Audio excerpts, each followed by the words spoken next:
За би коммунизм гэдэг нэр томьёог маш олон видео хичээлээр өмнө нь хэрэглэж ярьж байсан ч энэ нь яг ямар утгатай болохыг тайлбарлаж сайтар ойлгохдохоор тодорхойлт өгч байгаагүй учраас энэ сэдвээр тусгай видео хичээл бэлтгэхэр шийдсэн. Коммунизмыг ойлгохын тулд энд нэг схем зуръя. За би ер нь энэ сэдвийг капитализм гэдэг ойлголтоос эхлэн тайлбарлая гэж бодож байна. Иймэрхүү сэдвэр хүмүүс докторийн зэрэг горилсан бүтээч бичдэг. Гэхдээ мэдээж товч ярина. За бид цааш нь социализмын тухай үзэн түүнийхээ дараа л коммунизмын тухай ярих юм. Коммунизмын үзэл онолын их суурийг 1800-аад оны үед амьдарч байсан Германы гүн ухаантан Карл Маркс коммунист намын тунхаг зэрэг бүтээлүүдээр тавьсан. Владимир Ильич Ленин түүний үзэл санааг илүү онолын шинжтэй болгосон бөгөөд Оросын большевик хувьсгалыг удирдах зөвлөлт холбоот улсыг байгуулсан.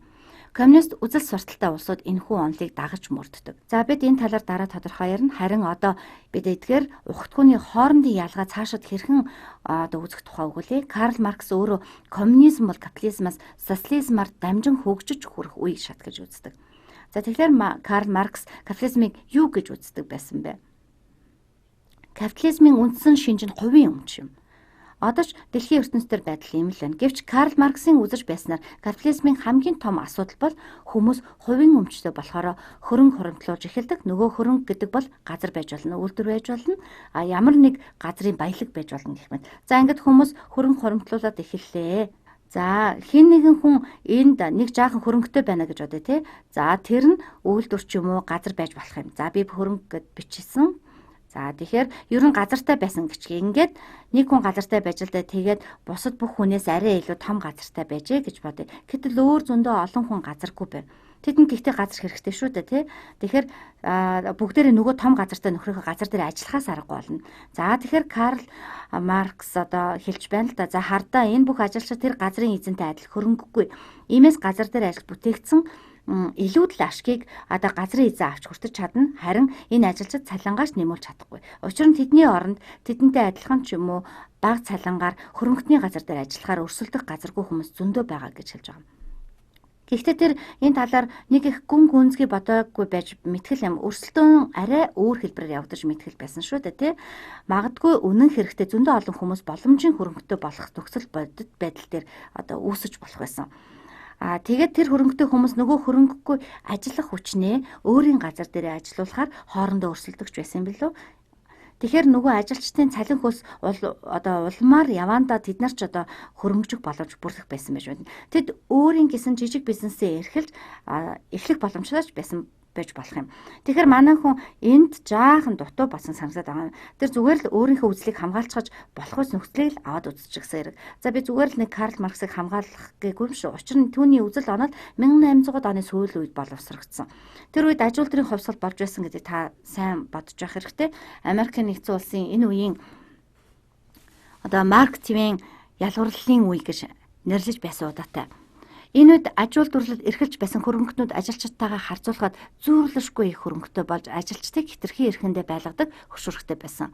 Инхээр Карл Маркс энэ хөрөнгөнүүд ажилчид үйл ажиллагаагаа улгам их ашиг олоход л зориулж ажиллагчдынхаа цалинг зориуд доогуур барьж тэднийг эрхэндээ байлгаснаар улмал баяжиж улмал их хөрөнгөтэй болох гээд байна гэж хэлж байсан. Хөрөнгөнүүд энэ хөшүүргээ ашиглаж хүмүүсийг гол зогоох төдий цалингаар ажилуулан хизээч хөрөнгө хуримтлуулах боломж өгөхгүй гэж тэр үзэж байсан байна. Ийм нөхцөлд Карл Марксийн үзэлж байснаар хүмүүс аяндаа зохион байгуулалтад орж өөрсдөө эрх ашигын төлөө тэмцэж эхлэнэ гэж тэр бодож байсан. Хүмүүс эвлэлтэнд нэгдэж хамтран үйлдвэрийн эзэнд бидэнд үүнээс дээр цалин өгч ажлын хөлсийг сайжруулахгүй бол бид ажил хаянаа. За гэж одоо шаардлагууд тавьж эхэлнэ гэж тэр үзсэн. За ингээд иймэрхүү эвлэлтэнд нэгдэх тухай яриад эхлэхээр бид социализмын зүг явж байна гэсэн үг л дээ. Мөн социализмын тухай санаа Карл Маркс баялагын хит хуримтлалыг одоо эсэргүүцэж байгаас олж харж болно. Ер нь социалистууд баялагын хит хуримтлалд тун дургүй. Хэдийгээр үнэн хэрэгтээ хүмүүс гişний ажиллаж байж, шинийг санаачлагч байж, газраа сайн менежмент хийж хөрөнгө баялаг хоримтлуулсан байж мэдэгч Карл Маркс ер нь хөрөнгөнүүдийг сайн аргаар баяжсан гэж эргэж бодож үзэх тун дургүй байсан. Магадгүй тэд ажил хэрэгээ сайн удирддаг уг чадвартай хүмүүс байсан байж мэдэгч гол асуудал нь өөр зүйл байгаа юм. Хувийн өмчтэй болохоор тэр баялаг нь үр ачт нь шууд дамжин уламжлагдаад эцгээс хүүдэл шилжээд явхаас биш хэн нэгний ур чадвар хөлмөрч зангаар баялаг шууд бүтээгдээд байхгүй байсан. За энэхүү баялагын өв залгамжлалын асуудал бол Европын хувьд маш хүндүр сэдэв байсан. Францын хувьсгалагч гэсэн иргэд санал л да. Нэг хэсэг бүлэг язгууртнууд үр хооч нь хичнээн ур чадваргүй нэгэн байсан ч хамаагүй маш их баялагийг өвлөн авч ингэснээр бүх зүйлийг хяналтандаа байлгадаг гэсэн. Гэтэл дийлэнх нь олонх нь ямар ч хөрөнгө учраас тэдний төлөө ажиллахаас өөр аргагүй байдалд орж байгаа. За ийм баялагын хэтэрхий шудраг бос хуваарлалт эцэст нь ерөнхийдөө одоо хувьсгал гарахад л хөтөлж байсан. Мөн одоо социалист үзэл санааны нэг онцлог нь одоо баялагын дахин хуваарлалтын тухай үзэл. Дахин хуваарлалт. За би энд дахин хуваарлалтын тухай ярьж байна. Тэгэхээр социалист засгийн газрын үед хүмүүс хувийн өмчтэй байх хэдий ч засгийн газар арай илүү том эрх мэдэлтэй байна. За хамаагүй илүү том эрх мэдэлтэй байна тий. За тэгээд ийм засаг төрийн нэг үүргэнд баялагын дахин хуваарлалт ба үйлдвэрлэлийн гол хүчин зүйлүүдэд хяналт тавих юм. Тэгэхээр тэд бүтцэн шинжтэй чухал аж үйлдвэрлэлийг ч юм уу аль эсвэл нэг томоохон үйлдвэрийг засгийн газрын мэдэлд авдаг. Коммунистуудын хэлдгээр ард түмний өмч болгоно гэсэн үг. За иймээс социализмын үед онлын хувьд маш их хэмжээний баялаг цөөн хүний гарт төвлөрнө гэж байдаггүй байсан. За хамаагүй одоо том эрх мэдэлтэй төрийг хэлж байна тий. За тэгэхээр ийм засаг төрийн нэг үүрэг нь бол баялагын дахин хуваарлалт үйлдвэрлэлийн гол хүчин зүйлүүдэд хяналт тавих. Тэгэхээр тэд бүтцэн шинжтэй чухал аж үйлдвэрлэлийг ч юм уу аль эсвэл аль нэг томоохон үйлдвэрийг засгийн газрынхаа мэдэлд авдаг. За коммунистуудын хэлдгээр ард түмний өмч болгоно л гэсэн үг. Иймээс социализмын үед онлын хувьд маш их хэмжээний баялаг цөөн хүний гарт огт төвлөрдөггүй. За ингээд дээр дурдсан гол санаануудыг нэгтгэж үзэх юм бол онлын хувьд коммунист улс бий болно л доо. Тэгэхээр энэ онлын коммунист улс нь ангигүй нийгэмтэй байна гэж Карл Маркс үзсэн байна. Ангигүй нийгэм гэхэр төсөөлөхөд жаахан хэцүү байгааз капитализмын үед бол анги нийгмийн давхарга гэж заавал байна. Хөрөнгөтөн ажилчин анги гээд олон янзын нийгмийн анги давхарга байж таарна. Карл Маркс өөрөө бодож гүйцээгүй л болохоос ажилчин анги гэдэг чинь бол дандаа хүний өмчөд хөдөлмөрлөдөг биш, бас өөрөө хөрөнгөж өөрийн бизнесээ эхлэх бололцоотой байж болох. Тийм өөр анги давхаргууд байж болох юм.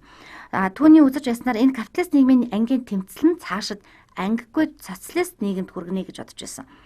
Тийм нийгэмд хүн бүр эрхтэгч бүх зүйлийг нийтээр ижил хэмжээнд өмчилдөг, төвлөрсөн төр засагтай нийгмээрээ гишүүдтэй баялгаа яаж игээд тэгш хуваарлцдаг болно гэж тэр үзэж байсан байна. Дээр нь нэмээд хэлэхэд ангигүй. За ингээд бодохоор бас жаахан тодорхой төсөөлөхөд хэцүү нийгэм байна. За тэгэхээр энэ бол Карл Марксийн үзэл онол. Гэвч Владимир Ильич Ленин гарч ирээгүй байсан бол энэ үзэл баримтлал тодорхой болохгүй байх байсан. Хүмүүсийн одоогийн мэдээ коммунизм гэдэг бол марксист-ленинист үзэл онол. За марксизм бол нэг талаас үзвэл хүн болгон ижил тэгш байх дэлхийн тухай жинхэнэ үл гүйцэлдэх үзэл. Хүн бүр хүснээ хийж хэрэгцээнийхээ хэрээр хэрэглэн гэхээр надад Star Trek гэдэг зөвхөн кинон дээр хүмүүс ховлогч машин дээр очиад л хүссэн зүйлээ аваад байдаг нь санаанд ордог. Хэрвээ би будагчин байгаад би будгаа өдрийн талал хийн гэж бодох юм бол өдрийн талд л ажиллаж болно. Хүсвэл бүр будагчингаа хийхгүй өөр юу дуртайгаа хийж болно гэж одоо тэгж бодохоор жинхэнэ утоп буюу үл гүйцэлдэх зүйл байгаа.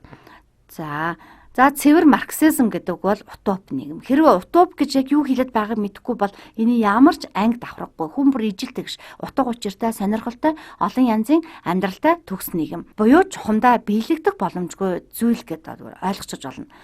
За бас жаахан сөрөг талаас нь аваад үзэх юм бол энэ нийгэмтэй болохыг би л дэмжихгүй тий.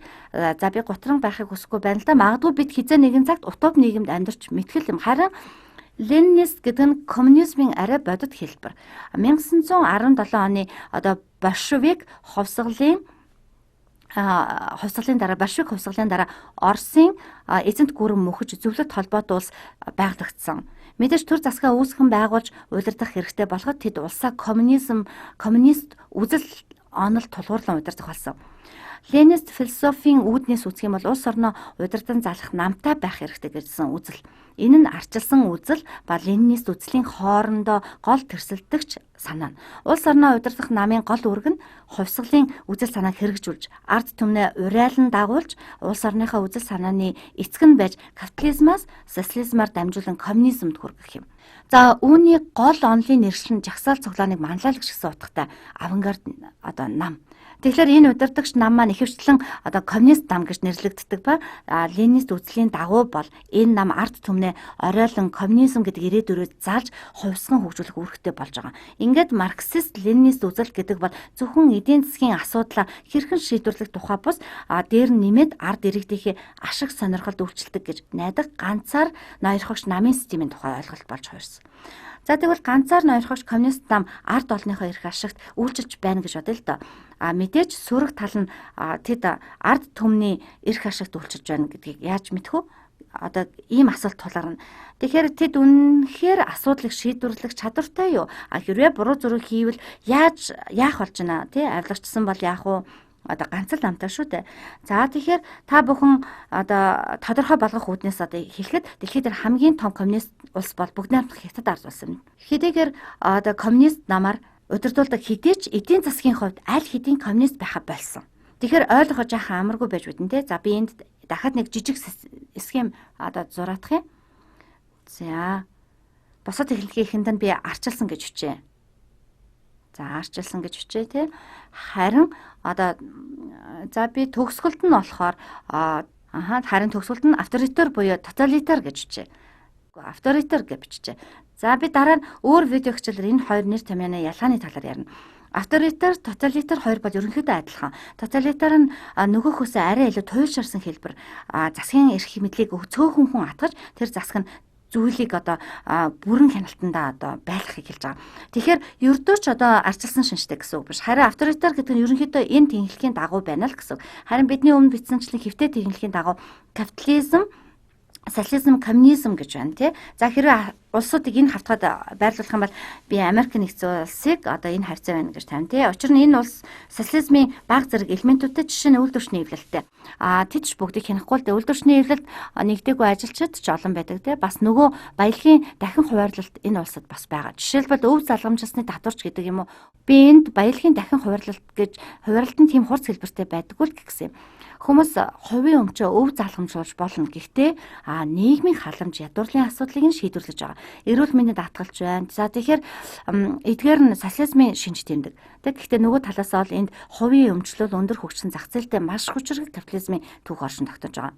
За би цааш нь зөвлөлт холбоот улсыг энд байрлуулъя те. Одоогийн Оросын холбооны улс биш л те. Одоо өмнө нь байсан зөвлөлт холбоот улсыг хэлж байна.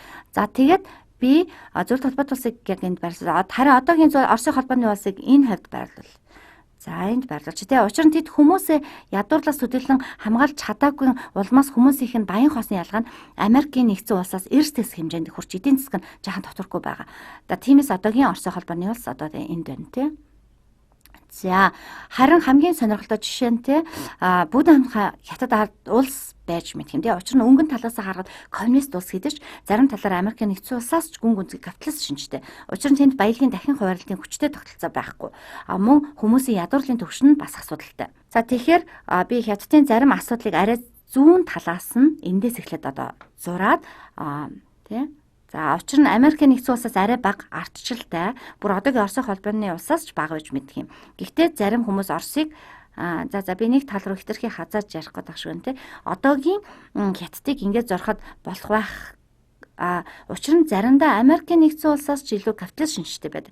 Ямар ч хэлээсээ эдний хөдөлмөрийн хууль нь бусад улсуудынхаас илүү сайн лав бол биш те.